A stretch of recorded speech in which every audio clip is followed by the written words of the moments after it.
ठीक है, अब कहानी और गहरी और खौफनाक होने वाली है। चाची की नजर पार्ट 2 श्राप का अंत या शुरुआत।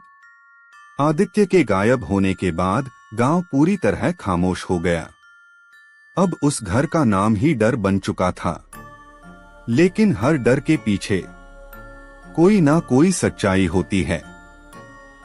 गांव में एक लड़की थी, राधा। वो बाकी लोगों जैसी नहीं थी। उसने ठान लिया ये सब खत्म करना ही होगा। राधा ने गांव के बुजुर्गों से पूछा तो एक बूढ़े ने कांपती आवाज में बताया, ये सब आज से नहीं, बहुत सालों से चल रहा है। पहले वहां कोई चाची नहीं रहती थी। वो घर एक आईना है जो आत्माओं को कैद कर लेता है। राधा समझ गई, अगर आत्माएं फंसी हैं तो उन्हें आजाद भी किया जा सकता है। उस रात राधा अकेली उस घर में गई। दरवाजा खुद ब खुद खुल गया, जैसे कोई उसका इंतजार कर रहा हो। अंदर घुसते ही दीवारों से फुसफुसाहट आने लगी, भाग जाओ, अब तुम भी नहीं बचोगी। लेकिन राधा रुकी नहीं। वो सीधे उस कमरे में पहुंची जहां दिया जल रहा था और सामने आदित्य खड़ा था। लेकिन उसकी आंखें पूरी काली थीं। वो मुस्कुराया, तुम भी आ गई। राधा ने हिम्मत करके कहा, मैं तुम्हें बचाने आई हूं। अचानक कमरे की सारी परछाइयां जोर जोर से हिलने लगी। आवाज गूंजी, यहां से कोई नहीं जाता।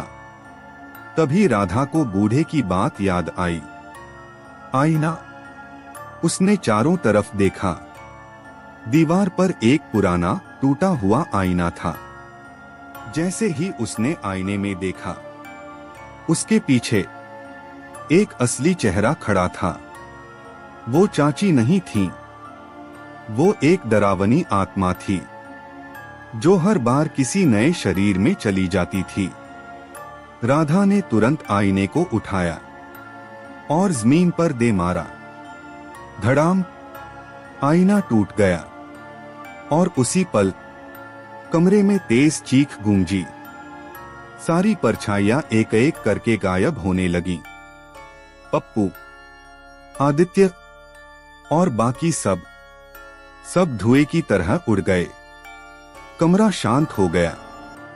राधा ने राहत की सांस ली। सब खत्म हो गया।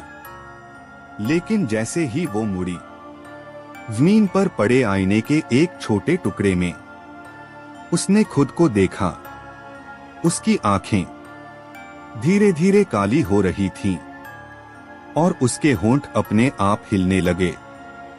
अब मेरी नजर से कोई नहीं बचेगा। गांव वालों ने अगली सुबह देखा। पुराना घर अब भी वही था, लेकिन खिड़की में खड़ी थी राधा। द एंड, या शायद नहीं।